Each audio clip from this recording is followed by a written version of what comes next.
नमस्कार दोस्तों, मैं आपका दोस्त डॉक्टर निमेश गुप्ता।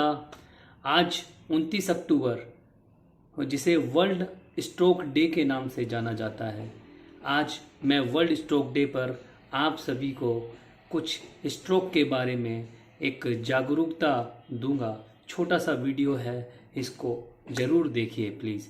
स्ट्रोक के बारे में जब हम बात करते हैं तो सबसे पहले इसके बारे में जान लेते हैं ये होता क्या है। स्ट्रोक सिंपल सा, आप लोग हार्ट अटैक जानते हैं। जिस तरह से हार्ट अटैक होता है सेम उसी तरह से स्ट्रोक होता है।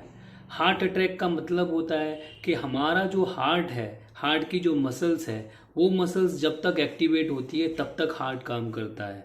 और मसल्स में होता क्या है, उसकी ब्लड सप्लाई रुक जाती है। ब्लड सप्लाई जैसे ही उन मसल्स को रुकेगी तो मसल्स वर्क नहीं करेंगे, हार्ट कॉन्ट्रैक्ट नहीं करेगा, हार्ट स्टॉप हो जाएगा। It's called heart attack.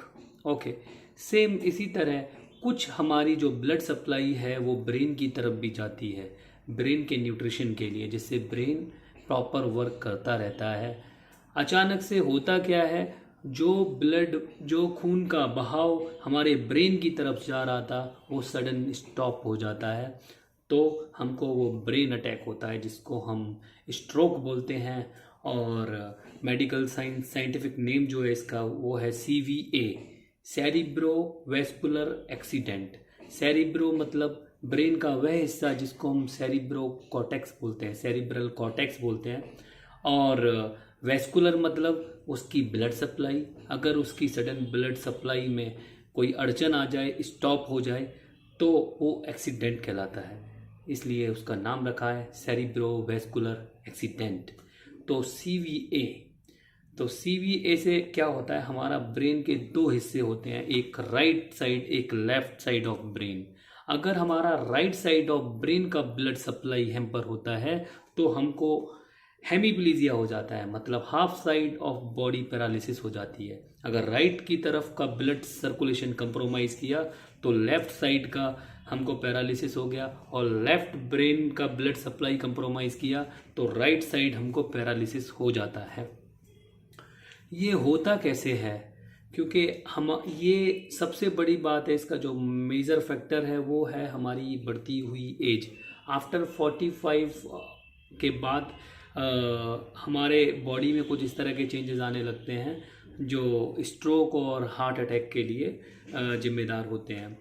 क्या होता है, ओल्ड एज जैसे होती है तो हमारा खून थिक होने लगता है, गाढ़ा होने लगता है, जिसका मेन कारण होता है कि हमारा lack of exercises, lack of physical activity, sedentary lifestyle, और ओल्ड एज भी एक फैक्टर है। और खून थिक हो जाता है, ब्लड का बैड कोलेस्ट्रॉल ज़्यादा जमा हो जाता है हमारे जो खून की नसें होती हैं। और दूसरा सबसे बड़ा जो कारण है वो लाइफ स्टाइल है। लाइफ स्टाइल में भी मेंटल स्ट्रेस के कारण जब डिप्रेशन होता है तो हमारी जो खून की आर्टरी होती है, जो पाइप होती है, जो खून को हार्ट तक और ब्रेन तक लेके जाती है, वो डिप्रेशन में और मेंटल स्ट्रेस में उसका ल्यूमन कम होने लगता है, वैसोकॉन्स्ट्रिक्शन होने लगती है।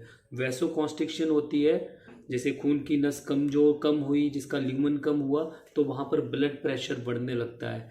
और हाई ब्लड प्रेशर से क्या होता है, जो हमारी ब्लड वेसल्स है उसके जो अंदर की वॉल है, एक आप इमेजिन करें, एक पाइप है, पाइप की जो अंदर की लेयर है, वो लेयर पर जब प्रेशर ज़्यादा जाएगा, उसकी जो वॉल है आर्टरी की, वेसल्स की, तो वो खुरचने लगती है, उसके अंदर से कुछ सेल्स निकलने लगते हैं। वो सेल्स एक ऐसी जगह जमा हो जाते हैं जहाँ से आर्टरी, पहले एक मेजर आर्टरी जब जाती है ब्रेन की तरफ, और वो जब बाइफरकेट करती है, मतलब दो रास्ते बनाती है, राइट की तरफ लेफ्ट की तरफ दो ब्रांच बनाती है, तो उसके बीच में एक जब दो इस तरह से, जैसे आर्टरी यहाँ से जा रही है, एक तरफ राइट जाएगी एक तरफ लेफ्ट जाएगी, तो होगा क्या कि बीच में जो पॉइंट होता है वहाँ पर कोई भी थिक ब्लड या कुछ हाई ब्लड प्रेशर की वजह से जो सेल्स वेसल्स के जो डैमेज होके निकले थे वो यहाँ पर इकट्ठे हो जाएंगे, वो ऐसे ऐसे धीरे धीरे इकट्ठे होंगे, तो फिर वहाँ पर एक जमाव हो जाता है।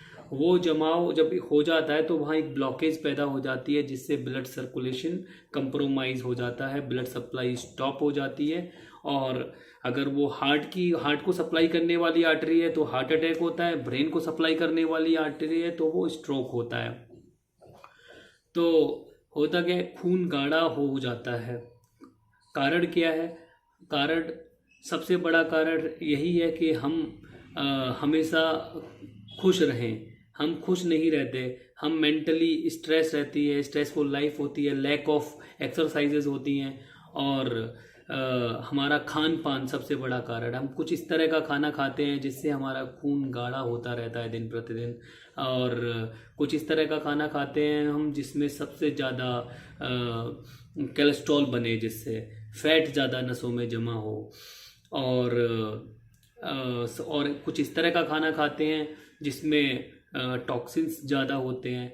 मतलब हमारे बॉडी के जो टॉक्सिन्स हैं वो निकल नहीं पाते और ज़्यादा जमा होने लगते हैं। तो टॉक्सिन्स जब जमा होते हैं तो वो भी एक रुकावट का कारण बनते हैं।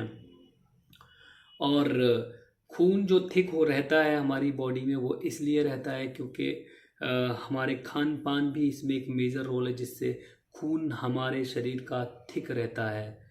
खून को पतला करने के लिए इस तरह की बहुत सारे ऐसे फूड सप्लीमेंट्स भी आ गए हैं मार्केट में, जिसे खा के हम अपने खून को पतला रख सकते हैं।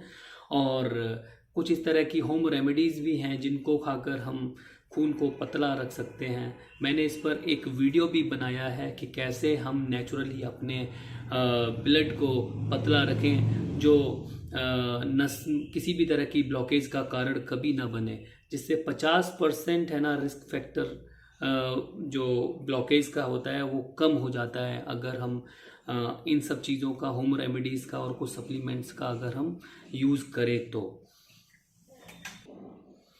एक रिसर्च हुई जिसमें पाया गया जितने भी स्ट्रोक के पेशेंट्स हैं उनसे कुछ फॉर्म भरवाए गए, कुछ क्वेश्चंस उनसे रिसर्च में पूछे गए, जिसमें पूछा कि आपको ये स्ट्रोक हो गया है तो इसका कोई इस तरह का कारण है जिसमें आप मेंटली स्ट्रेस रहते हो, या फैमिली वो जो स्ट्रेस है वो किस तरह का है।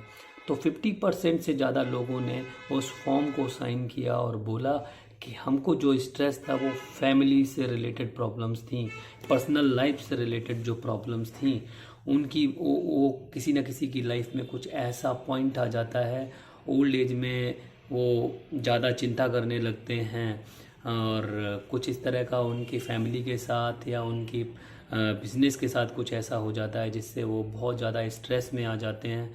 ज़्यादा स्ट्रेस में रहने के कारण 50% ज़्यादा चांसेस हो जाते हैं कि आपको कोई स्ट्रोक या हार्ट अटैक होगा।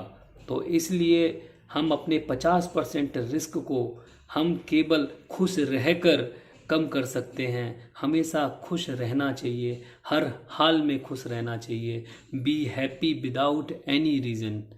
हमेशा खुश रहें तो 50% हम अपनी इस तरह की बीमारी जो लाइफ थ्रेटनिंग कंडीशन है, जिसको हो जाने के बाद आपकी पूरी ज़िंदगी पैरालिसिस में जा सकती है, आपको डेथ भी हो सकती है, तो हम क्यों खाम में रो रहे हैं? हम क्यों नहीं खुश रहते हैं? क्यों नहीं चीयर्स करते हैं?